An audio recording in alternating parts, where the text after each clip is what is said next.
Hey, Rio, you started really well and ended really well, and maybe there was a dip in the middle there. When you went home and analyzed your season, what were the ups and downs like, and what enabled you to pull out and finish strong?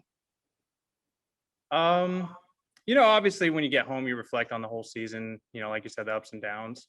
I run into some tough luck there. I was still hitting the ball hard. I just wasn't really finding any hits. And that's kind of just the way it goes. But overall, I thought I did pretty well throughout the season. John Mioli, you're up. How's it going, Rio? How you doing? We just spoke to Trey, and obviously he's been there in Sarasota for a little bit now, and you've been there, for longer than just today as well. But to see him back doing what he loves to do with a group of people who mean so much to him, and probably likewise, what has that been like, seeing things relatively normal given what he went through? Oh, that's everything, man. I mean that's the first. I can't remember a bigger hug that I gave somebody than seeing him for the first time the other day. And you commend everything that he's done. You can't even imagine what he's been through. But he's back here. He hasn't made any complaints, hasn't made any excuses. He's just excited to be back on the ball field, and definitely a presence that we missed throughout the clubhouse. Rich Dubroff, you're up. Hey, Rio, do you have any specific specific goals for the season? Anything special that you've been working on in the off season and this spring? Just continue to grow. I think if you just kind of take the good and the bad from the year before and throw that out the window, and you start a new slate, I think sky's the limit for anybody, and myself included in that. Pete Gilbert, you're up.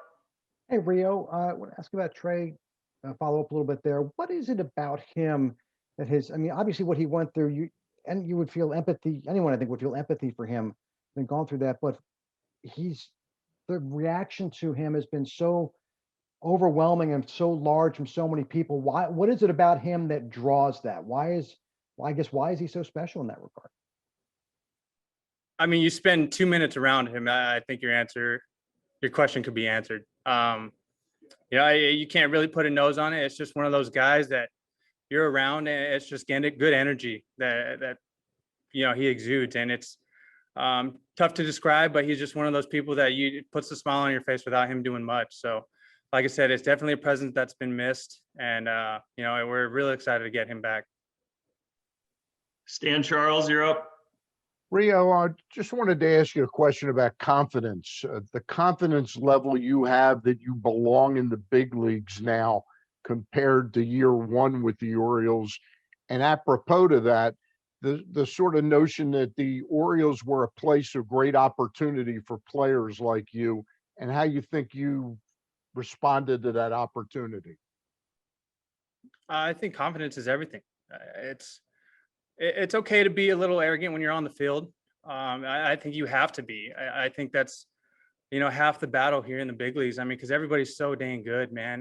They really are. And, if you have any self-doubt at all, it's going to creep in. There's no doubt about it throughout a 162 game schedule. But, the ones that can shorten that amount of time periods is usually on the winning end of it. So, confidence is everything. And I'm gonna do everything I can to keep that level of confidence throughout the year. Mark Viviano, you're up. Hey, Rio, you just mentioned the long season. Last year was a short season, but it obviously felt long for a lot of reasons. Right. And afterward, there were some guys in the league who came out and talked about how difficult it really was being so isolated. It even caused some depression for some guys. Mm-hmm. How much did you feel of that? Did you see that having an impact in your clubhouse and around the league? And how do you deal with it? Because it may be some of the same conditions this year. Yeah, I think, I think people with families can deal with things a little bit better. They got their wife, they got their kids, they got everybody with them throughout the season. But, everybody, I feel like there was a shorter fuse for people who get a little bit more frustrated quicker. and it's, you can't really put your nose on it, man. You just kind of got to go through it to understand it.